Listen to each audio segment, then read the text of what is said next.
On this Wednesday night, with talk of indictments and impeachment in the air, Donald Trump fights back. He says former longtime lawyer Michael Cohen's guilty pleas have nothing to do with him. And as for those hush money payments, those weren't even illegal. No surprise, not everyone agrees. Also tonight, sketching out the battle lines of the next federal election fight. The Liberals and Conservatives skirmish over immigration policy. This is The National.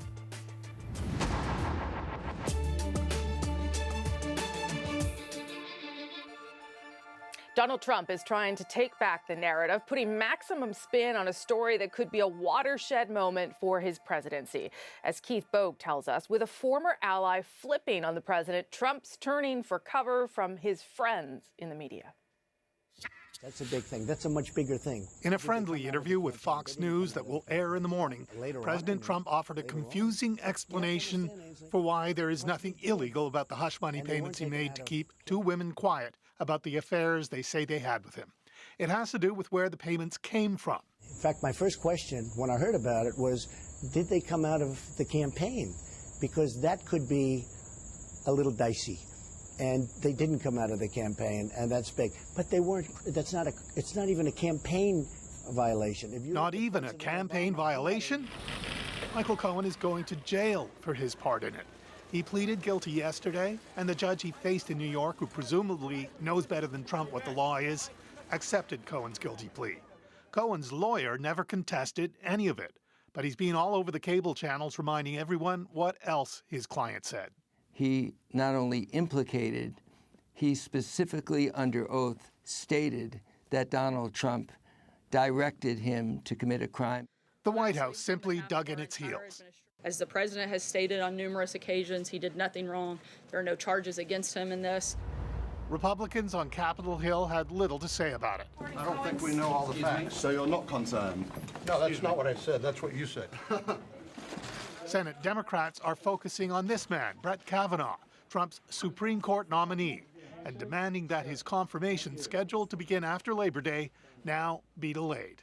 It is unseemly for the President of the United States to be picking a Supreme Court justice who could soon be, effectively, a juror in a case involving the President himself. That is a reference to the gnarly questions the Supreme Court might face about Trump, such as whether a sitting president can be subpoenaed, indicted, or even able to pardon himself. And Keith joins us now from Washington. Okay, is there a realistic possibility here, Keith, that the Democrats could actually hold up a Supreme Court nominee? Probably not. But it might still be a useful tactic for Democrats to cast Trump as what many are calling an unindicted co-conspirator in the Michael Cohen crimes. And that's a way of raising questions about Trump's fitness for office before the midterm elections without calling for his impeachment. Okay, so is that word, impeachment, is it in the air there in Washington? Oh, yeah, it is. And certainly there are some Democrats pushing for it. But it seems to be Republicans who really like impeachment as an election issue. They think it could be a winner for them because they believe they need a polarizing issue to get their base agitated and itching to vote. And they figure there is no better way to polarize and motivate voters than to make the midterms a referendum on whether to impeach the president. Okay, Keith, thanks for this tonight. Appreciate it. Thank you. Okay, that's the issue of impeachment. Well, but one of the other big questions that is out there, given Michael Cohen's allegation against Trump, is could the Department of Justice actually indict a sitting president? You cannot indict the president, nor can you issue criminal process with regard to a case involving the president. If you believe Rudy Giuliani, it's a firm no, they can't indict Trump. But arguments have gone back and forth for almost half a century. And this Nixon-era document is key. A 1973 Justice Department memo that looked at criminal prosecutions of the highest office holders was clear. There is no express provision in the Constitution that immunizes a president, but an indictment would interfere with the president's unique official duties, most of which cannot be performed by someone else.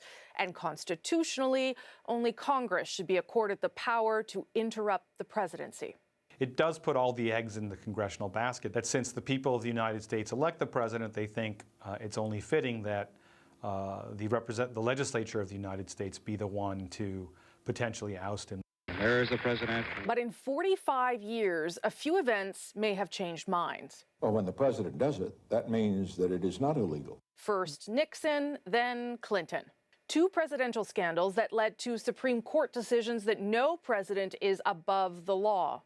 Then in 2000, another DOJ memo reinforcing the merits of impeachment because that process lay in the hands of duly elected and politically accountable officials rather than those of a jury. This could be Mueller's view, though there could be presidential peril even without an indictment. Most people don't know what an indictment is, and he can do quite a bit of damage if, to the president just by saying that the president committed a crime, whether or not the president's indicted. And keep in mind, all this protection is for a president in office. Once he leaves, it's a brand new game. But of course, Donald Trump is still president. And we wanted to know if yesterday's revelations had changed any American minds. So Stephen D'Souza hit the road to find out. Destination, Freemansburg, Pennsylvania. It is a small place, just a couple thousand people, and the vote, and this is why we went there, fairly evenly split between Democrats and the GOP. In 2012, President Barack Obama, for instance, won 51% support. But in 2016, voters narrowly swung Republican and chose Donald Trump. At Spiro's family restaurant, the news that caused tremors in New York and Washington is still slowly rippling through the small community, and some are reveling in it. But I was happy to see that it's finally happening, that the rats are finally getting drained from the swamp, and that it's going to keep on going, and it's going to touch him, and he's going to be gone. Trump won this county by a slim margin, 50% to Hillary Clinton's 46%. The divide here is evident. Trump supporters aren't far, one booth over, and a political world away. All they're trying to do is get rid of Trump. That's what they're trying to do. Charles Bowman is the town's former mayor. Even Michael Cohen, implicating the president yesterday, has done little to diminish his support for Trump. He directed him to commit a crime, and I mean, if he wasn't the president, he might have been indicted. No, that's his theory. Many Trump supporters here have a low opinion of Michael Cohen, not the president. I think he's looking for a better deal. He's been plea dealing all along. For some, there's no convincing them that Trump may have ordered his former lawyer to pay hush money to two women before the election. They're insinuating that Trump ordered it. Well, no, Cohen actually said it in court. He said he was directed by the candidate. Do they have anything to validate it? We've heard the audio, right? We've heard the recording of Michael Cohen and Donald Trump talking about it. They released that a couple weeks ago. Yeah, but how do you know that's the right thing and it wasn't doctored?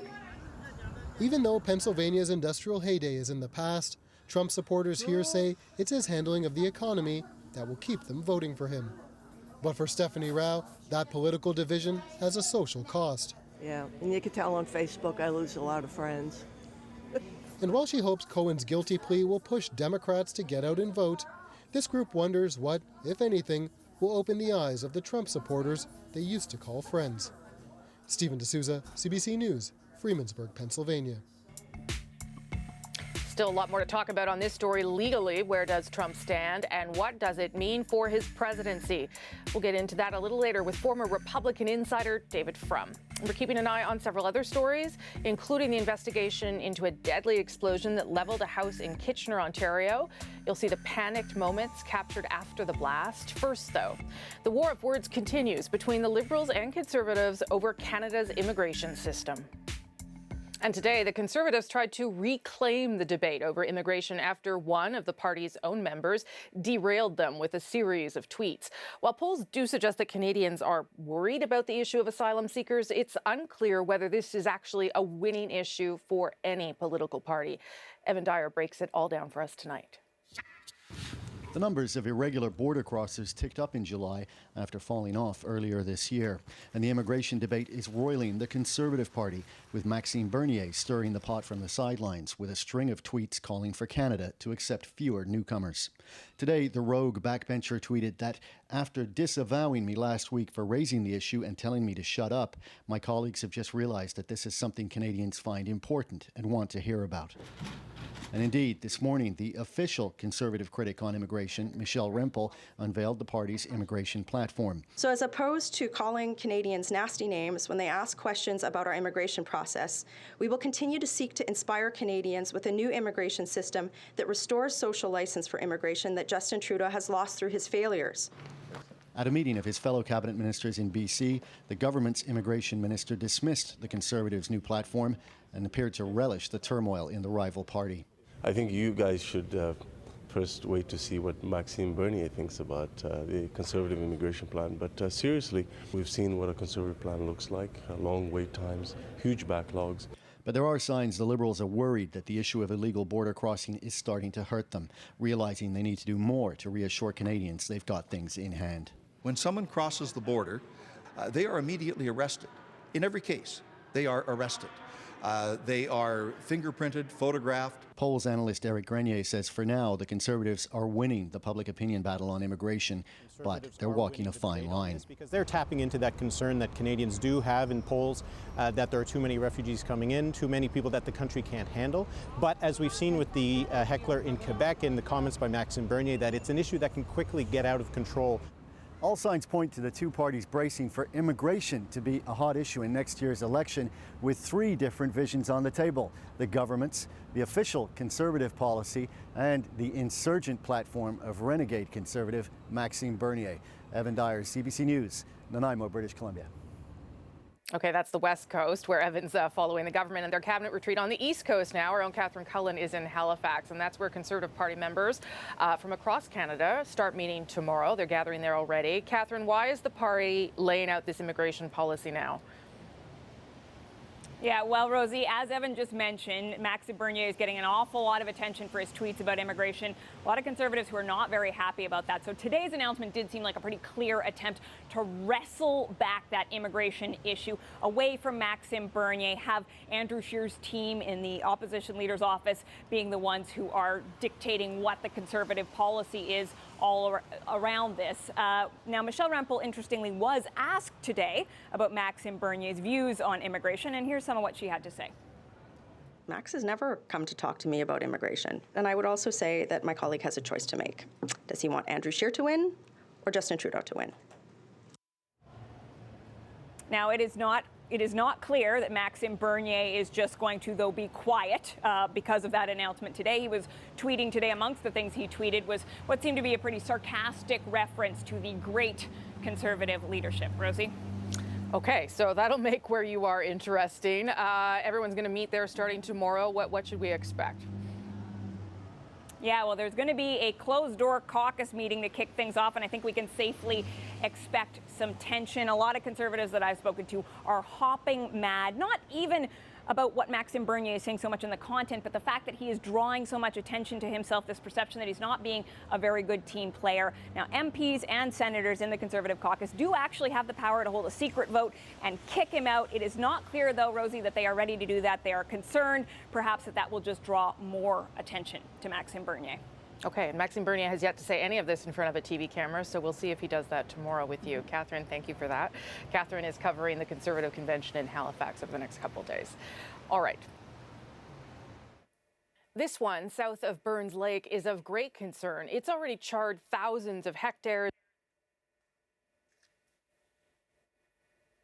As Evan mentioned, the Liberal cabinet meeting was in BC today, an appropriate place for the Prime Minister to announce a new ad hoc committee. It will coordinate Ottawa's response to this year's wildfires. There are now more than 560 burning across that province. This one, south of Burns Lake, is of great concern. It's already charred thousands of hectares and is expected to grow. Hundreds of residents have been told to pack up and leave, though some are refusing. People started taking it into their own hands to protect their property.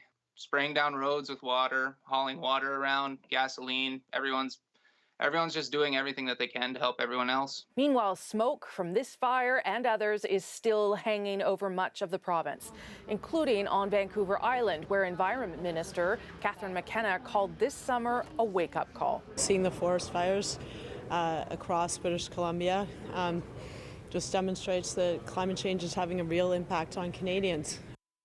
Now, those wildfires, as you know, have become an annual scourge in British Columbia, seemingly inescapable and devastating. As Anita Bath explains, the environmental repercussions, though, go well beyond charred trees and hazy skies. BC's environment is changing dramatically. Wildfires are significantly impacting 3 key areas. Much of the vegetation on the ground is being killed by the flames. The soil for a short period of time becomes more like a concrete surface. Forester Bruce Blackwell says healthy trees and roots usually suck up the moisture when it rains. But after wildfire, the water has nowhere to go. And that's where you're seeing these debris flows and mudslides. Over time, the landscape could change entirely, with trees replaced by shrubs and grasses. No tree cover means more snow on the ground in the winter. All of that snow goes into our creeks and rivers, and so we tend to see changes in the hydrologic cycle depending upon how much of the vegetation is disturbed. Deborah Harford has been studying the impacts of wildfires and says there's a trickle-down effect. It ends up affecting human health. After the vegetation dies and mudslides happen, water can become contaminated. Water gets full of sediment and debris, so that combined with contaminants like toxins and pollutants is really bad for aquatic species. But it's obviously also bad for human health and poses challenges for our drinking water. The thick smoke across Western Canada poses obvious health risks, but there's more. Trees are using carbon dioxide, like all plants, to create oxygen, so they're filtering the air. Without them, a vicious cycle begins, according to Harford. There's less cooling, less air filtering, less shade for species, and actually increases heat, which was what was causing the wildfires in the first place. Wildfires are usually a necessary part of the regeneration cycle, but as they become so frequent and fierce, their long-term toll isn't fully clear. Anita Bath, CBC News, Vancouver. Okay, let's bring in the CBC meteorologist, Johanna Wagstaff, to talk about some of those long-term effects, because that's a big concern here too, Johanna, that these fires are contributing to climate change. Absolutely, Rosie. In fact, forests play a huge critical role in capturing carbon, actually taking in more greenhouse gases than they emit. So when those forests actually burn, they're re-releasing that carbon back into the atmosphere. Now, it'll be some time before we get the official numbers from this year, but last year's record fire season in BC led to a triple our annual carbon emissions here in BC. Now, I should mention that those numbers right now aren't included in provincial carbon inventories, but this is part of a climate feedback loop. The more forest fires are burning, the more carbon gets released, and the more accelerating of climate change is happening. So, yeah, you say that it affects climate change, but climate change is also, I guess, fueling forest fires as well. That's right. We know that already our summers are longer, hotter, and drier, but new research this week actually suggests that a warming climate is leading to more stalled out summer weather patterns. Our jet stream is undulating more because the Arctic's actually warming 2 to 4 times faster than the rest of the Earth, so that temperature difference is causing the jet stream to slow down and leading to these high pressure systems stalling out, leading to longer, hotter droughts and extreme weather. And that's what we've been seeing around the world, in fact, this summer with heat waves and forest fires, Rosie. Okay. Johanna, thanks for that. Appreciate it. You're welcome. We're keeping tabs on a number of other developing stories tonight, including the latest on a powerful hurricane that is bearing down on Hawaii. That's people stocking up on supplies today before hunkering down as Hurricane Lane barrels toward the islands. The storm has weakened slightly, and it's unclear if it'll make a direct hit, but forecasters say it's still dangerous and the impact could be severe. Things are expected to really ramp up tomorrow as the storm gets even closer. We're hearing also for the first time from the man who accused actress and prominent Me Too advocate Asia Argento of sexual assault. Jimmy Bennett released a statement today saying that he felt, quote, ashamed and afraid after the allegations were published. And at the time of the alleged assault, when he would have been 17 years old, he says he tried to handle it privately. Bennett's comments come a day after Argento released a statement of her own denying the allegations. We have a lot more ahead tonight. You'll meet a woman bridging cultures with laughter. Iman Al-Husseini is gay, she's Muslim, she's got a Jewish wife, and no shortage of material for her stand-up comedy. But first, Wall Street is on a record bull run. We'll look at how we got here and how long it could last and who are the real winners. And then the dramatic moments after a deadly explosion in Kitchener, Ontario, leveled a home and left a neighborhood shaken. Oh my God. Oh my God. We need.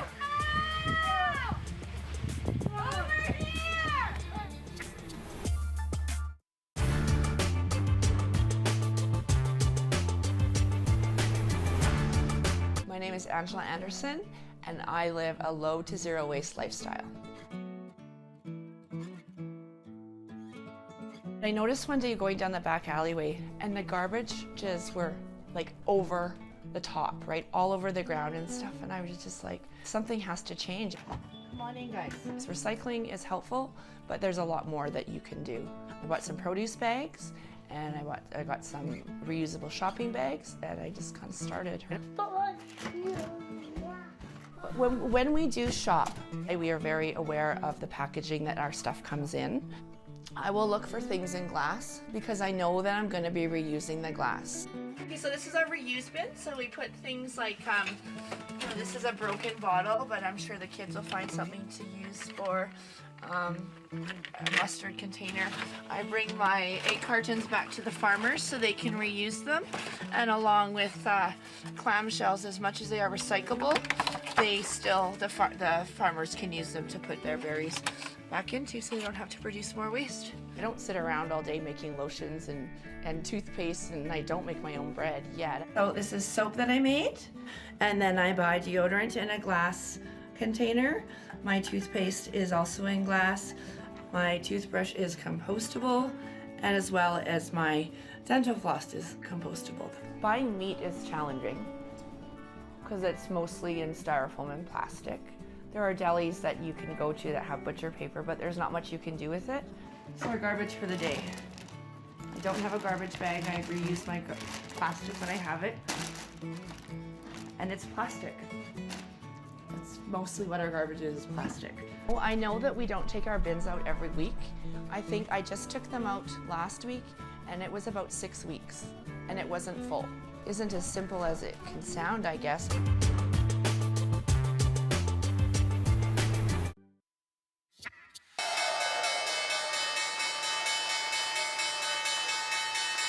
Today's closing bell on the New York Stock Exchange, and with it, a little bit of history. Today officially marks the longest bull market ever. The incredible rally that began on March 9th, 2009 is now 3,454 days old. That's longer than the great run of the Roaring 20s. It's longer even than the massive boom of the 1990s. So, how on earth did we get here, and will it last? We asked Peter Armstrong to try and put the phenomenon into perspective. Peter. Well, Rosie, this remarkable rise began, as it would, with a remarkable fall. Think back to late 2008, the financial world on the brink of collapse. Giants had fallen. The crisis on Wall Street, now a full-blown global disaster. Markets were in free fall. From the peak in October of 2007, the Dow Jones Industrial Average had fallen more than 7,600 points. That's a 54% collapse. The U.S. bailed out the banks and bailed out the car companies that printed money and offered rock-bottom interest rates. And at the worst of it, the newly minted U.S. President Barack Obama made this bold claim. Buying stocks is a potentially good deal if you've got a long-term perspective on it. Then, March 9th, 2009, the bleeding finally stopped. The long, slow climb began. It's been 9 years, 5 months, and now 13 days, making this the longest bull market in history. The Dow and S&P are both up around 300%. The NASDAQ up more than 500%. You know, a good part of this stock market rally that we had this cycle was just digging ourselves out of the hole we had during the Great Recession.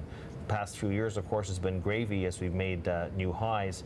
So if cheap money started the recovery, Donald Trump's tax cuts were like rocket fuel for stock prices. And let's pull that chart up again. Right there, that's when Trump took office with his promise of tax cuts and infrastructure spending. And sure, investors cheered, but all that cheap money meant companies didn't have to invest in jobs and workers. That has also hampered productivity and hampered wage growth. So if you own assets, it's great, but if you're just in a normal income-paying job and you don't own assets, then perhaps actually this stock market rally has come at your expense.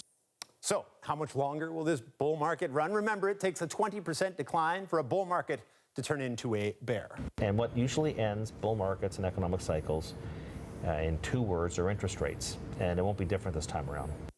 And anyone with a variable rate mortgage, Rosie, already knows those rates are now going up. Okay, so Peter, what about Canada's stock market and all of this? It's interesting, and let's bring that chart back up for a second here. The Dow and the S&P, compare that to the TSX. We'll bring up the bottom line here. So it's up, but not up by even nearly as much as we've seen in the United States. Okay, and how do we explain that? Why is the TSX such a laggard here? Largely, we don't have the same tech stocks that have done a lot of the heavy lifting in the U.S. The TSX is weighted by 2 main things, banks on the one hand and resources on the other. Sure, the banks have done notoriously well, but resources not so much, especially energy stocks. Since that 2014 collapse in oil prices, they've had a bit of a rough run. Okay, Peter, thanks for this. You bet. Up next on The National, with talk of indictments and impeachment, we're going to get a reality check. What's the damage for Donald Trump? Well, according to him, not a whole lot. My first question when I heard about it was, did they come out of the campaign? Because that could be a little dicey.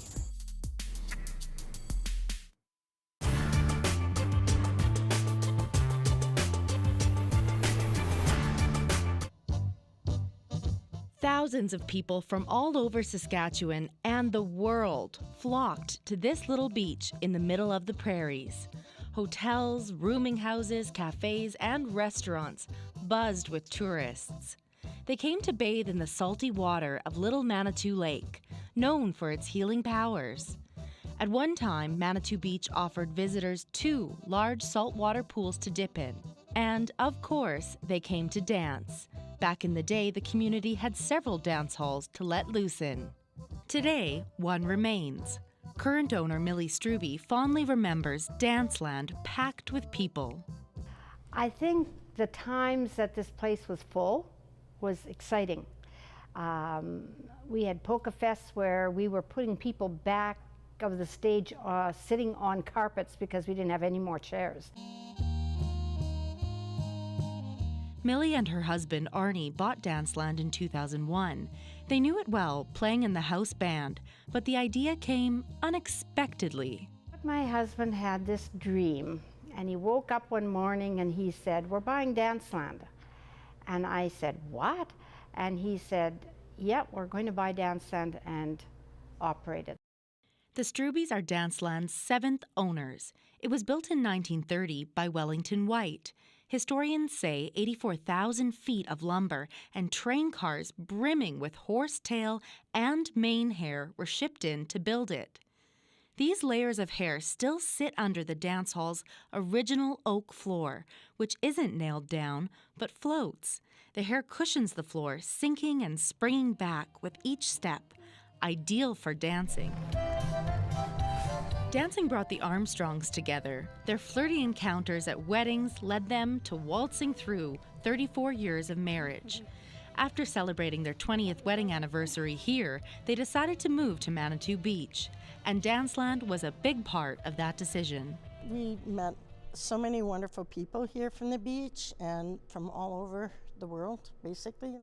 Over the years, the couple have been involved with fundraising through Friends of Danceland. The group hopes to save the historic building from Manitou Lake's rising waters. They say at least $175,000 is needed to replace the pilings under the building, and it needs to be done soon. We're looking at a big sum of money to make sure that Danceland is here for the next 90 years, for the next generation. The constant struggle against flooding and need for repairs is something Millie and Arnie Struby have dealt with often over the past 18 years. Dancing has never died. It might change. They might have a different style of dance, a different style of music, but I foresee dancing going on forever. And the next generation will just utilize the building. This is just a building for their purposes. Recently, Saskatoon band The Garys rented the space for a benefit concert. The trio of sisters invited the Karpinka brothers, Wolf Willow, and Ellen Fraze and the Hot Toddies to play Manitou Boogaloo. I heard a rumor last time I was there that people have seen Elvis Presley's ghost in dance land before. And while the king may not have been here, young bands are eager to play the spot. And, of course, it will always be a great place to polka. Madeline Kotzer, CBC News, Manitou Beach, Saskatchewan.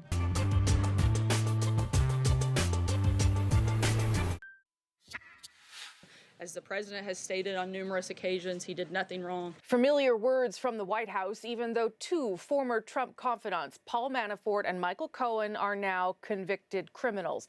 But Cohen is the one drawing fire from the White House. Just because Michael Cohen made a plea deal doesn't mean that implicates the president on anything. That may not be true. Not only did Cohen admit to arranging hush payments to two women, he essentially said Trump directed him to do it, which raises all sorts of questions. Every single remedy, including indictment of the president, should be on the table. So where does Donald Trump now stand in the eyes of the law, and what might be in store for his presidency? For answers, let's talk to David Frum. He's in Toronto tonight. He's a former Republican Party insider, now a senior editor at The Atlantic. Good to see you, David. Thank you. I want to start with what the president has told Fox News about all of this. So let's play a clip of him from an interview that will air tomorrow, but that he gave today to get his perspective, and I'll get you to weigh in after. Did you know about the payments? Later on, I knew. Later on. But you have to understand, Ainsley, what he did, and they weren't taken out of campaign finance. That's a big thing. That's a much bigger thing. Did they come out of the campaign? They didn't come out of the campaign. They came from me, and I tweeted about it. You know, I don't know if you know, but I tweeted about the payments. But they didn't come out of campaign. In fact, my first question when I heard about it was, did they come out of the campaign? Because that could be a little dicey. Okay, there's some factual things that aren't really true there in what the president's saying. But let me ask you, you know, we have had many a scandal with this president. At what point are we at a tipping point? Is this the point? Can we reverse engineer that clip, though? Because it really pays attention, because it's such an example of the Trump method. First, President Trump says, well, I've always been forthcoming about the payments. In fact, in April, he denied them. Now he says, well, I knew about it after the event. Michael Cohen released an audio recording of Michael Cohen and Donald Trump planning the payment and how it would be done. So that's a whole series of untruths. But what has happened to him, this is why you should always go to the briefing before the interview, in order to clear himself by saying, hey, it was campaign money, it was not campaign money, it was my money, he confessed to a felony. Because the law doesn't care how you use your campaign funds. It only cares that they be properly disclosed. What the law objects to in the United States is if, in order to avoid disclosure, you go around the finance system and spend money that's really a campaign donation, but you do it illicitly and without disclosing. That's what he just confessed to. But why is that not enough then? Why is this, you know, like everything else, he seems to continue. Is this the thing that everyone decides, okay, we are going to impeach him, okay, this is the end of his presidency? No, this isn't that thing.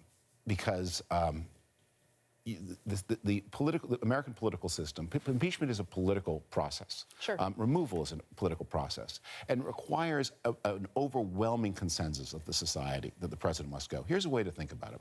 In 1998, Bill Clinton was impeached, and that turned into a total fiasco. Through the impeachment, Bill Clinton had 60% approval.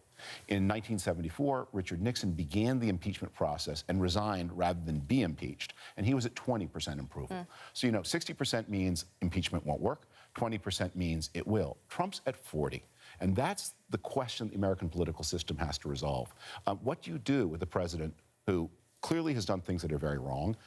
There are credible allegations he's done things that are worse than wrong, and yet he still has support in the 40% range, enough to lose an election, but maybe not enough to support an impeachment. Okay, so could a turning point be the midterms? Will people, you know, take a look at things again and make a decision based on what they've heard, these allegations, for the midterms? Well, the midterms will make an enormous difference. Let me just give you one example of how so. So Donald Trump Jr. lied to Congress when he denied that his father knew in advance that Donald Trump Jr. had met with Russian agents to get information on Hillary Clinton. That's a lie to Congress, and lying to Congress is a crime.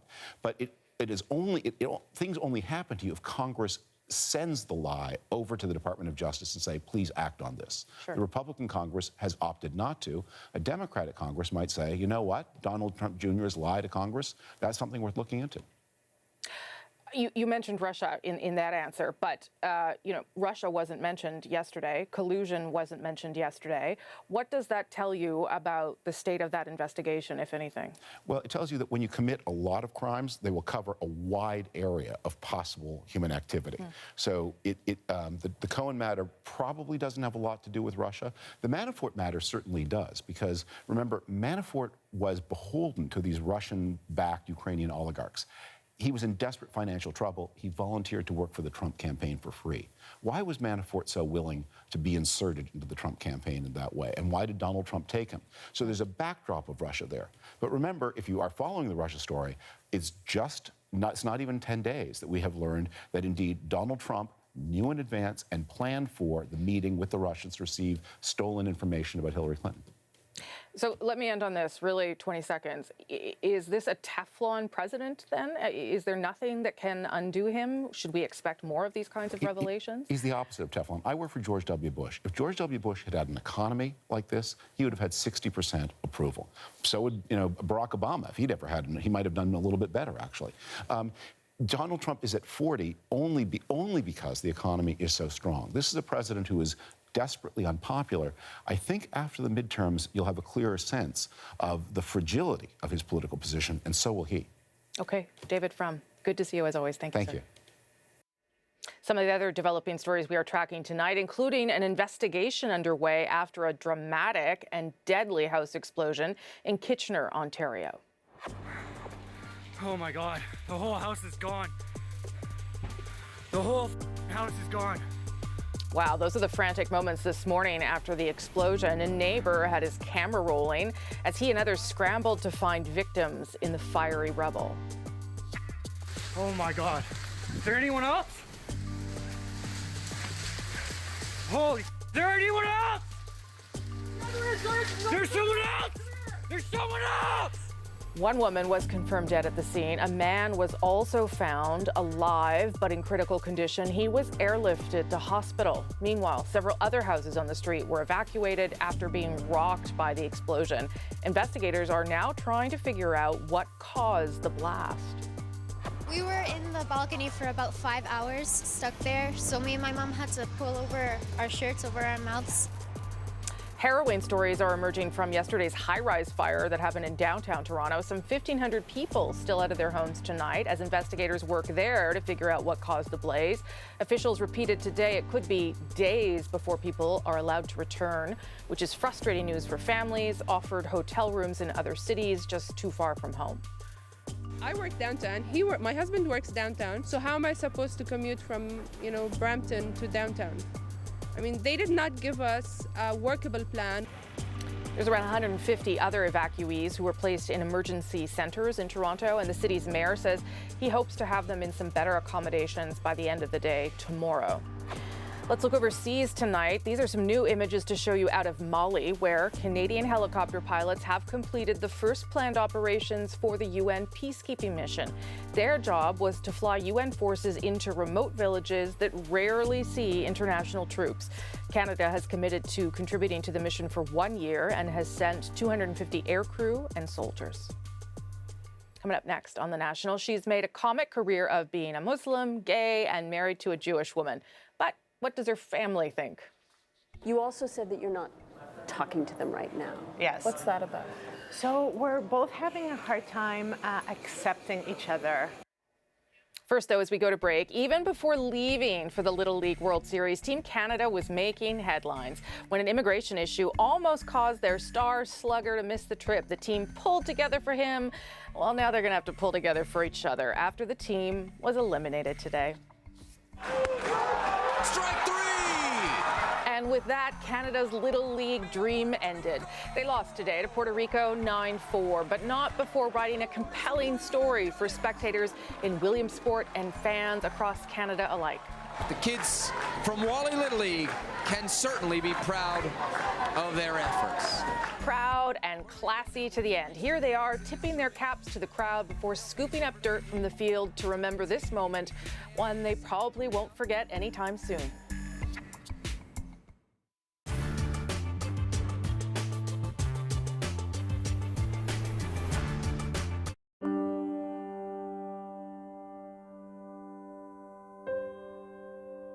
As a 5-year-old child, you walk into the school and you see so many other children crying. And then you have the older children come to you and tell you not to cry because it's going to get worse.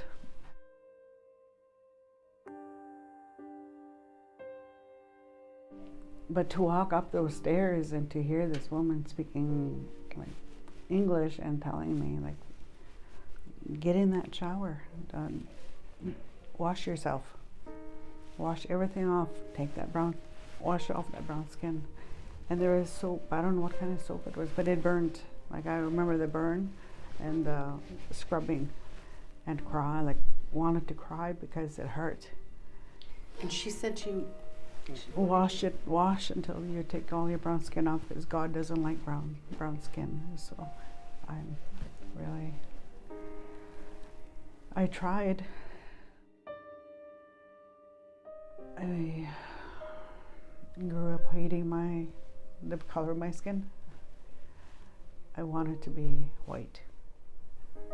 I was broken inside, like thinking, how can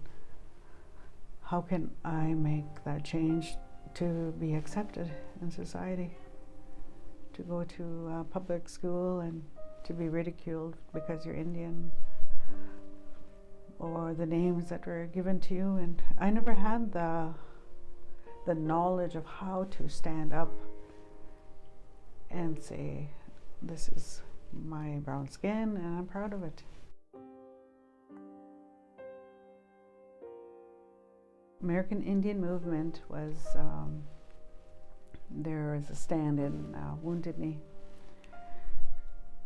and they were standing up for what they believed in, is equality and justice. And I said, I want to be like them. And I finally was able to put my hair in braids. I actually put a feather in my hair just going to school, and then it was just standing up for what I believed in. I felt like I made a statement, and this is who I am, and you can't hurt me with that anymore. And you can call me any names you want. I am Dakota, and I'm proud of it. And I will stand, I will stand up for my family. I was a single mom the first time, and it was always her and I. And I made a promise to her that she will never have to feel that she's not worthy. This reconciliation process, will that make a better world for her, do you think? Yes, I pray it does. I pray that people find some type of peace within themselves to help us to open their own hearts, so that we can start working together.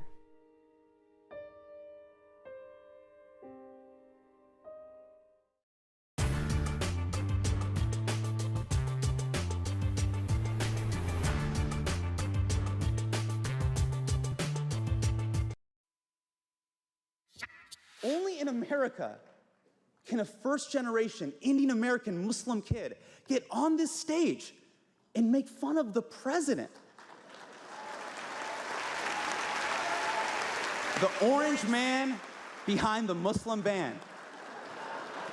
Hasan Minhaj has blazed a brilliant trail for Muslim comics. He's joked about his outsider status even as he burst onto the mainstream. After 4 years on The Daily Show, he's getting a weekly series on Netflix that's set to launch in October. Now let's meet a Canadian Muslim comic who's on a roll thanks to her edgy backstory. Iman El-Husseini is not only Muslim, she's gay, and she has a Jewish wife. That's all pretty rich material for her act. Earlier this season, Susan Ormiston caught up with El-Husseini to see how she uses laughter to bridge those cultures. Please welcome Iman Husseini, folks. Here she comes. Great to be back in Canada. So I am originally a Palestinian Muslim. The silence, we get it all the time. Thanks. So of course, when I got older and I told my Middle Eastern parents I wanted to be a comedian, my father looked to my mother and he's like, "You owe me $1,000. She is retarded. She is." She's Canadian, Muslim, gay, and wildly funny, cracking them up at Yuck Yucks in Halifax. This is why I'm convinced. She jokes she's a walking, wisecracking current affair, constantly explaining herself. What is your name? Iman. Iman El-Husseini. Iman Al-Husseini. El-Husseini. Al-Husseini. El-Husseini. No G. Husseini. I'm a comedian. I'm here performing at Yuck Yucks. Yeah. Oh, is that right? Yuck Yucks headliner tonight. Yeah. Okay, ready? 3, 2, 1. Iman is the funny girl from Montreal who simply attracts people. How great is that? I love that, Michelle. They're drawn to her and she to them, picking up a future fan anywhere she can. Thursday, Friday, Saturday. You should come. It's going to be expensive to see me in a couple of years, so come now while it's cheap. Believe it or not, my parents' wedding anniversary happens to fall on September 11th. And a couple of years ago, my parents celebrated their 35th wedding anniversary. Okay, we had a barbecue in the backyard. Can you picture this? A barbecue, Arabic music blaring, a whole lamb roasting on a spit. People were terrified. But to make matters worse, my father decides to make a speech with his very heavy and terrifying Arabic accent. September 11th is a very, very special day for me and my wife. It is the day that Allah brought us together in unity. Thank you for coming to celebrate this special day with us. Allahu Akbar, right? So at this point, helicopters are hovering over the house. Al-Qaeda and Hezbollah are sending us greeting cards. Not good. The anniversary date is true, but a long time ago. Her parents married in the Middle East. They had Iman and her 2 siblings in Kuwait before emigrating to Montreal when Iman was 10. And my dad was just like, "You're in Canada, land of opportunity. You got to be the best that you could possibly be." Anything. Her dad wanted her to be a politician, maybe even prime minister. Was your dad disappointed? Big time. Yeah, he was not happy that I chose comedy. It's not a stable career, obviously. It's a very, very difficult career to succeed in. She promised her dad she would succeed, but she'd have to move to what would become Donald Trump's America. I got a green card based on my comedy credits. That's a huge deal. Cool. Right? That's some kind of achievement. And you got across the border. I did, with an Arabic Muslim name. Come on. That's a huge achievement. And now you have one of those cool Nexus cards. I have Nexus too on top of it, yeah. You know, having Nexus as an Arab woman, I know how it feels like to be like a white person traveling now. It's so great. Iman picked up and moved to Brooklyn, New York, and started a new life with Jess Solomon. I mean, that's how it is in my head always. Jewish, from Montreal, also a comic. Did the other cousins tell him? I have no idea. The 2 got married in Canada before settling in the States last year. You told me that your parents were typical immigrant parents in that they wanted you to be a professional something else. Yeah. Practically anything but. Yeah. You also said that you're not talking to them right now. Yes. What's that about? So we're both having a hard time accepting each other for who we are, I guess you could say. So I fell in love and married a woman, which I think like I hit the jackpot. I'm like living a modern day fairy tale and my parents are not on board, which is so heartbreaking. They didn't disown me or anything. It was more of, we can't accept this. We like you. We like your partner. We wish that you guys weren't together. Maybe you could have married like brothers or something and stayed close. Iman describes her parents as not overly religious, even while she was trying on her faith in her early teens. So I started exploring religion on my own. I started praying 5 times a day on my own. And then I stayed religious for a while. And then I tried bacon and never looked back. Come on, that's the punchline. But what really happened? I don't know. I just got older. I feel like so many so-called religious people are so hypocritical in so many ways. And I really believe that religion should be something that's personal. If you start flaunting it in front of other people, it loses the purpose of how genuinely religious you are. It becomes more of a show. And I hate to be the bearer of bad news, but being Muslim has always sucked. You know what I'm saying? It's never been easy, but I don't necessarily fit the profile because I'm not a hijabi or a niqabi, right? I'm more of a cleavagey Muslim. That's my category.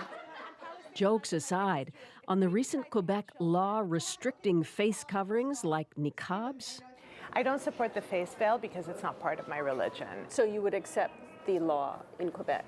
100%. It's not part of my religion, and they're fighting for it as a religious freedom thing, and it's sacrilegious to me.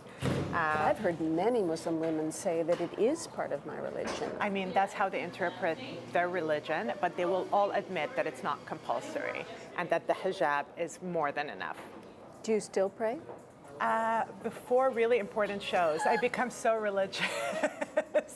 Just like reciting the Quran, you should see how I become like an imam, practically. Put your hands together.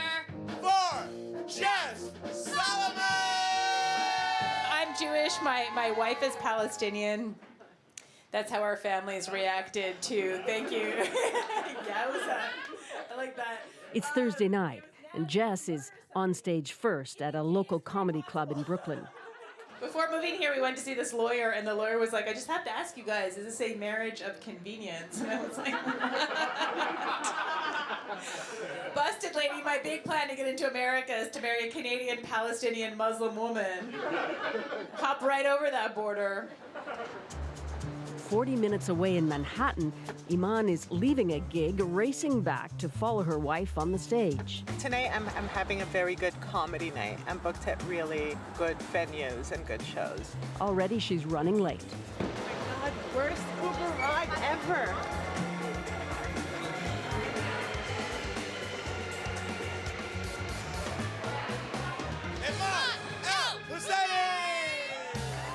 So great to be here. I'm the Palestinian portion of the Jewish girl that you saw earlier. I don't know if you guys remember. I'm the one who got the green card. It is a marriage of convenience, by the way. It is. I did this. 2017 has really been the best year of my career so far. Going from begging for stage time to being asked for stage time, that's a huge thing. And where do you see your future? Fame and fortune, of course. Why are Muslims always on the news? And I have to admit one thing, we definitely have anger issues, okay? You guys got quiet, you got scared. It's very powerful. So listen, I'm like an open-minded liberal person, but when I get angry, Taliban angry. I lose my mind. I'm like, kill them all. Women and children first. I don't give a shit. And I'm just in line at the grocery store. It's very unhealthy. You guys are amazing. Thank you so much.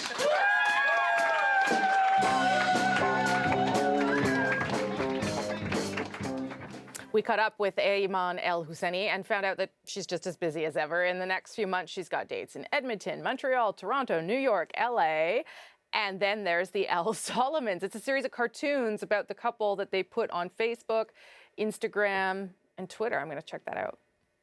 We'll be right back with our moment of the day. First, though, a reminder to subscribe to our newsletter. The National today takes you inside our journalism every afternoon, and we highlight some of the stories that you may have missed. I find it useful. Today, it was a Brexit reality check. The British people are about to get a glimpse of what it could look like if a deal isn't reached with the European Union. So subscribe at cbcnews.ca/The National.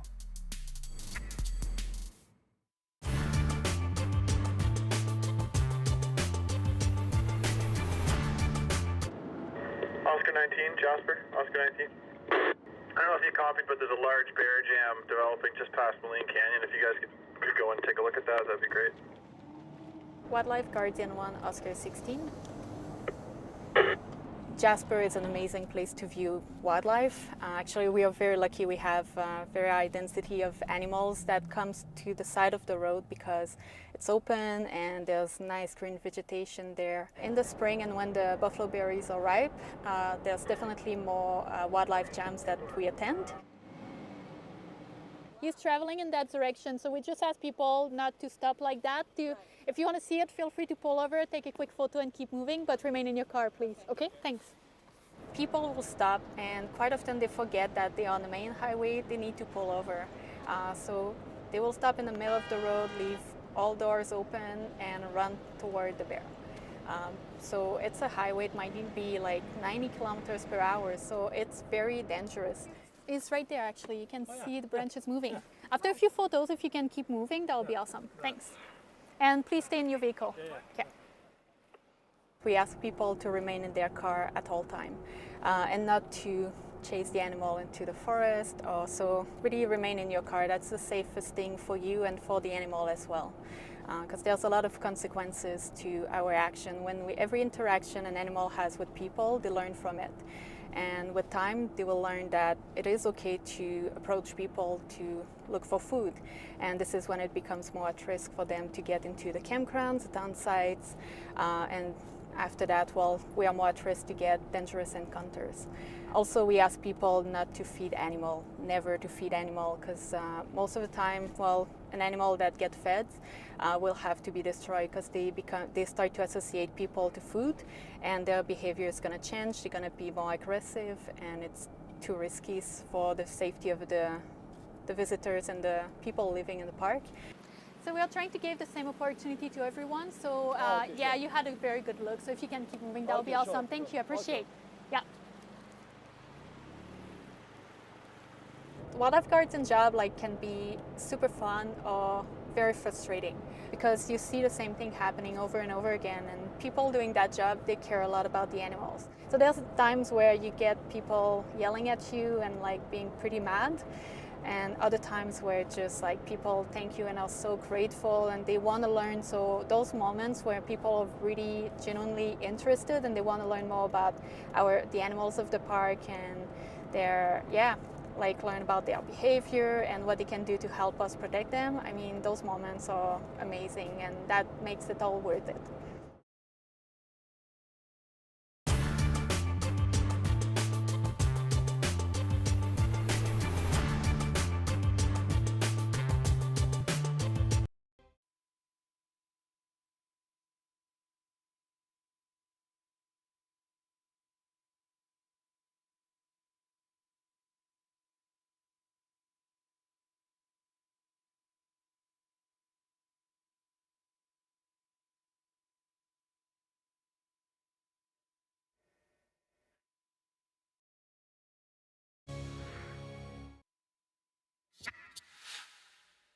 This might just look like a picture of a young woman running, but it's actually a portrait of journalistic dedication. Not that we're all really that athletic, but her name is Cassie Semyon. She's a Temple University student and, as it turns out, an NBC News intern. And after her dash to break the news about Paul Manafort's guilty verdict yesterday, we are setting aside tonight's moment in tribute to her.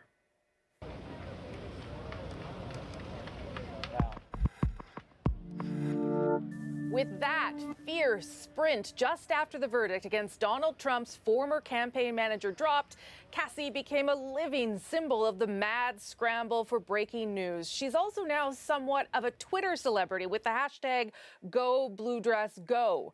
She's earning props from her school.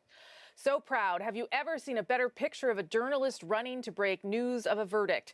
The greater Twitterverse is also applauding. And they say young people don't have a work ethic, old school journalism. I love this one. Finally, a blue dress story to make us proud. Let's forget the other blue dress. I'll give you a minute there. Yeah, guilty count one. Anyhow, we should point out that it wasn't just Cassie who was fast-legging it. Look at all her peers hustling to their news outlets. But your big question might be, why run at all? Why not just text or use instant messenger? Simple. No mobile devices were allowed in the courtroom. Meaning they had to get the word out old school. Oh, that really takes me to a time before I was born. So here's to you, Cassie, And in case you're wondering why she's so fast, apparently Cassie was quite an athlete in high school. As she says herself, those cross-country running days did me good. So whenever someone asks me how you become a journalist, that's how you do it. You sprint, even when you're wearing a dress. That's The National for August 22nd. Have a good night, everyone.